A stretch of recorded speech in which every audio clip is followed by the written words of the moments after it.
banana clip.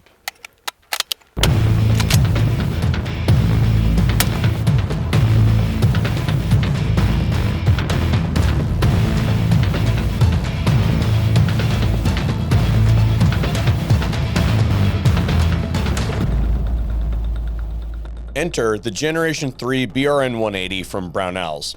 As an owner of the previous generations, this weapon includes many reliability and quality of life improvements that solidify it as a versatile platform for serious applications. Some of these changes are very intuitive, like adding a retainer for the recoil assembly.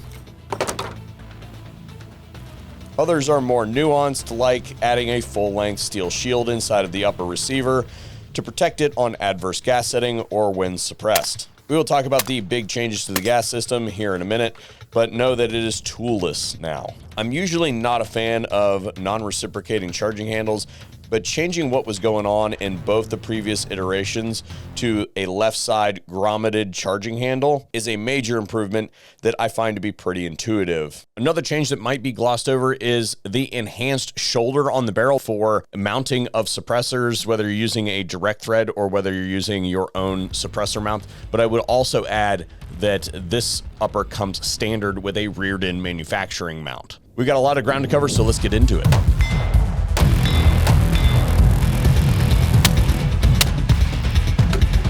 Go.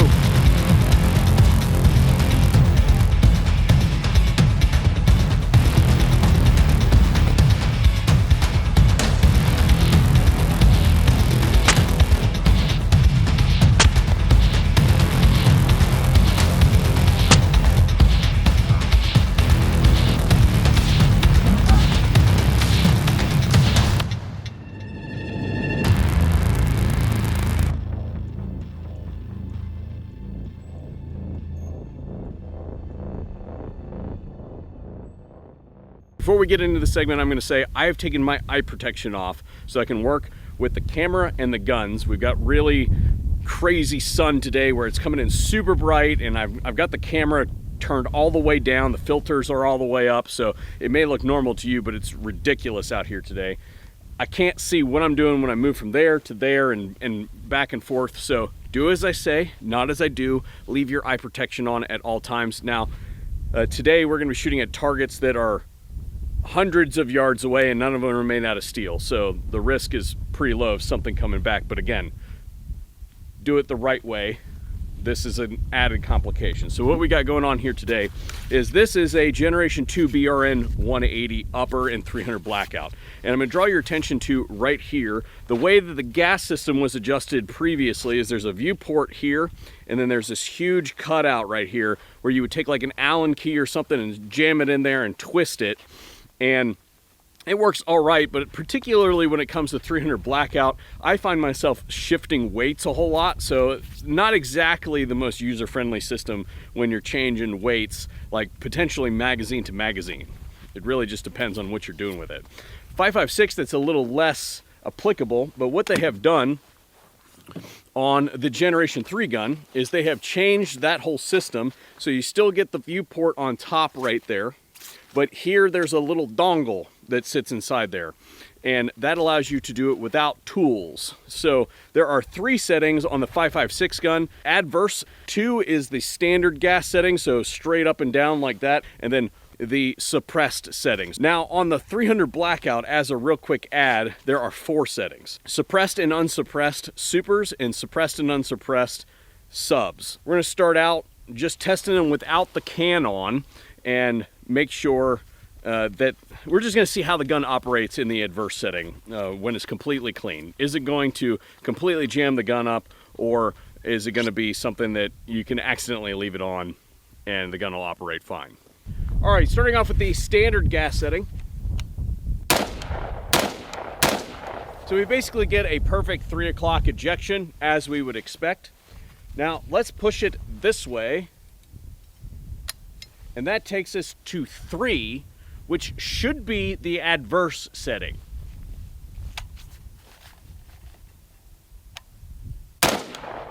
And we get ejection forward. Did it cycle?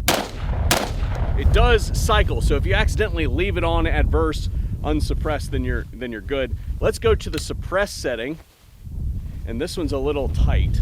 So, get my tool out here, a little live round. There we go, a little bit tight. Tight enough to, and I expect that this will not run. Yep, did not run. Did it pick up a round? Did not even eject. The BRN-180 Gen 3 comes standard with a reared-in manufacturing suppressor mount on the front of it, and just so happens that one of my favorite can manufacturers, Wit Machine, uses those standard on some of their devices. So let's go ahead, and we've left it on the suppress setting.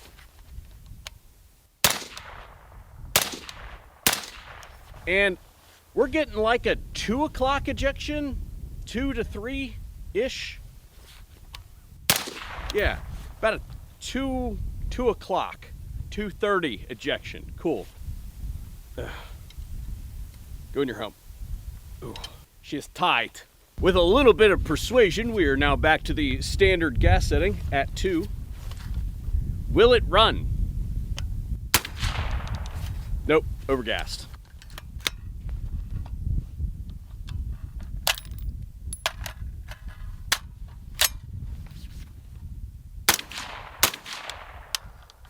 Yeah, not suggested. So yes, the suppress setting is required,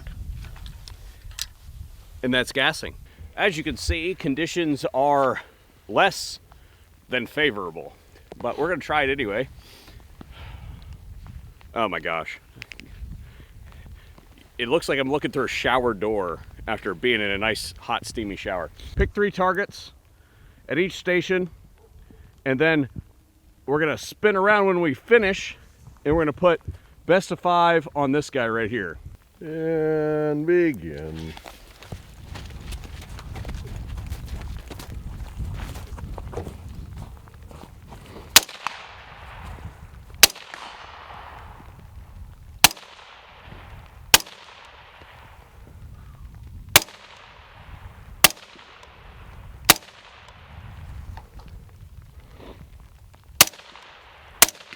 There it is. I think it was hitting that.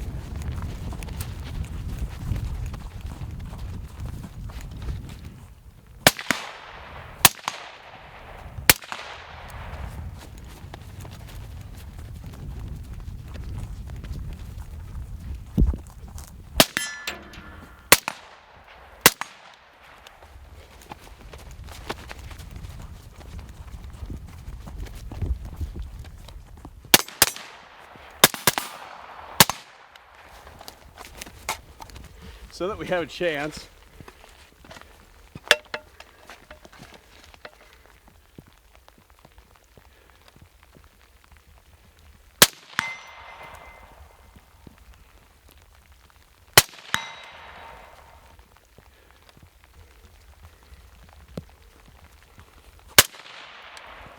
Ooh.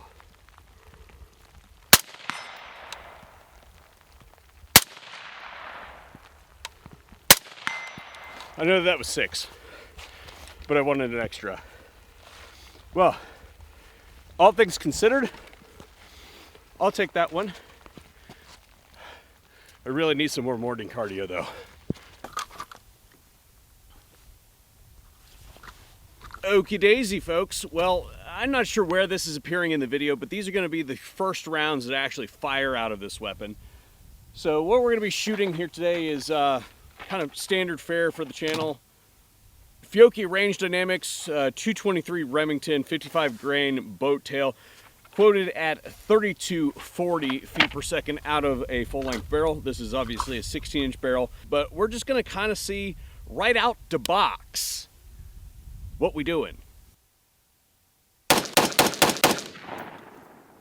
And here we are. We are obviously way off from the point of aim because that scope was on a 308 before we got here. So I'm actually going to adjust that down, and we'll get a second group on camera because I'm actually going to take this rifle all the way back and shoot it at the long range to see what we can hit. Round 2. Now I'm just going to be honest and say that I did pull one. and this is our group. This is substantially better. We can work with this out at 400 yards. It's not a perfect zero, but I'm gonna take that optic off of it after we finish with this next test anyway. So I'm gonna measure these 4 on this side when I do the second measurement. We're gonna discount this one because I'm pretty sure that's the one that I pulled. Ding. Ding.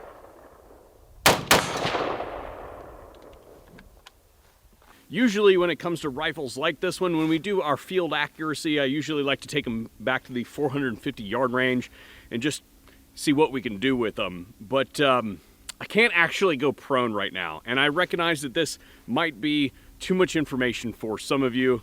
Sorry if it is, but I had a mass removed from my 5th appendage last week, and I just tried to do it and I can't get it done. So instead of prone at 450 yards, we're gonna do standing supported at 325.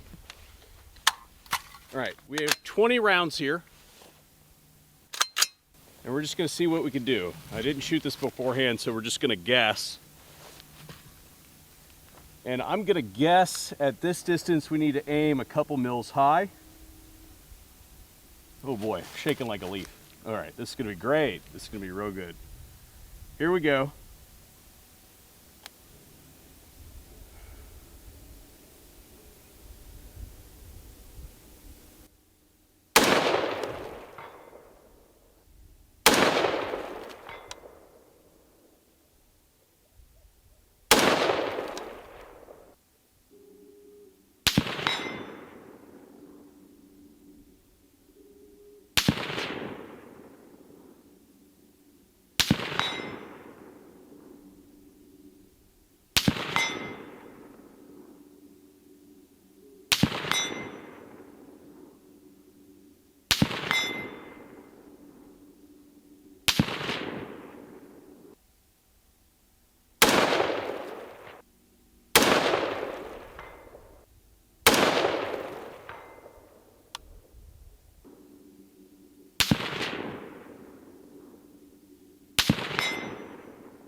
Just a real quick post-production note, that was edited together for artistic purposes. I actually shot that twice, and I think that most of you can probably tell that, but I just want to make sure that that is entirely clear that I shot it twice.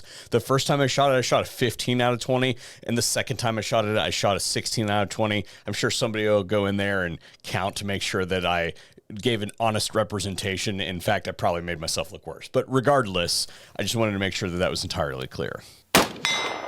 Ding. Dang. Dang. Let's go. Don't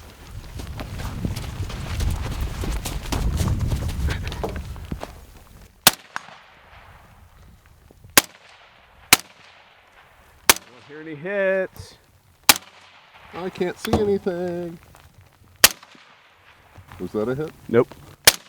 Nope.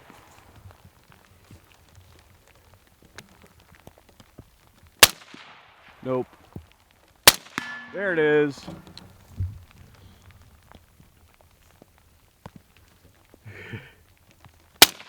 There it is.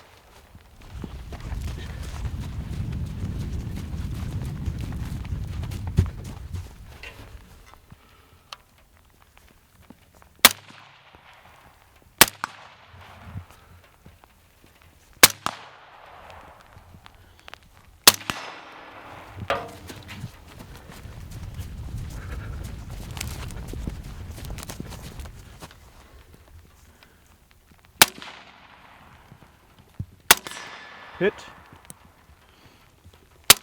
Hit. Hit.